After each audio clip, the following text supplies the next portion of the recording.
kifo cha mtangazaji mahiri wa kituo cha Spice FM Edward Kwach aliyefariki dunia usiku wa kuamkia leo.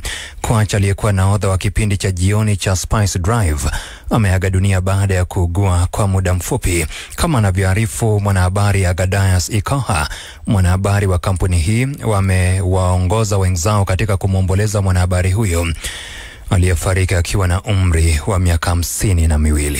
You have been my lover for these past 4 hours, and that girl, it's been absolutely beautiful. Thank you, by the way. You know how much it means to me. Huzuni imetanda katika anga ya habari na burudani nchini kufuatia kifo cha mtangazaji mahiri wa Spice FM Edward Kwach. You have no idea how much it means to me that you actually spent part of your Christmas day keeping me company. Kwach ameaga dunia hii leo baada ya kuzidiwa na ugonjwa wa meningitis akiwa na umri wa miaka 52 katika hospitali ya Copti Papa jijini Nairobi, ambapo alikuwa anatibiwa. Waliofanya naye kazi wamemtaja kuwa mtangazaji shupavu aliyekuwa na kipaji cha kipekee na amewacha pengo kubwa ambalo halitajazika. All deaths are tragic, but when somebody you've worked with for a long time and somebody you've related to, somebody you've shared moments with, difficult times and even the very good times at work, when that person passes away. He was a belly full of laughs every time, a strong voice. He was professional in his everything that he did.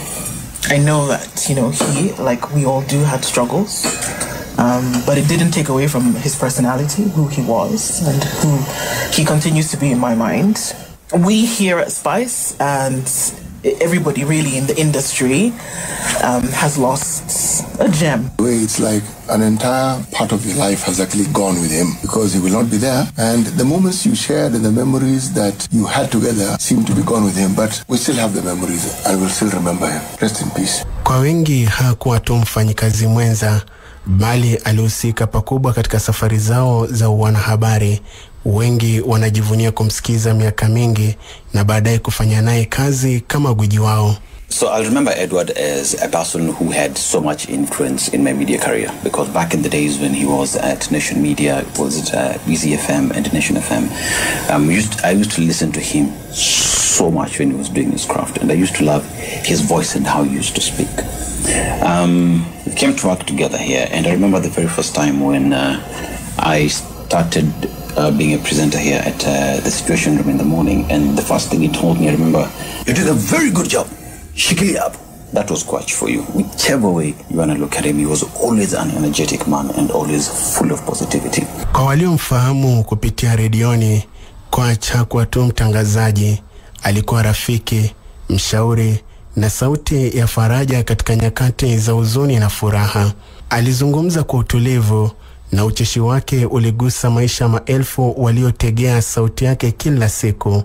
Aidha, wanahabari wengine wakiongozwa na mwanahabari mtajika wa michezo Caro Radol amesikitikia kifo cha Kwach, sawa na aliyekuwa mwanahabari wa runinga Terence Chebet na afisa mkuu mtendaji wa Music Copyright Society of Kenya Ezekiel Mtua, aliyemwomboleza Kwach kuwa mwenye sauti isiyokuwa na mfano na kichocheo kikubwa katika jamii.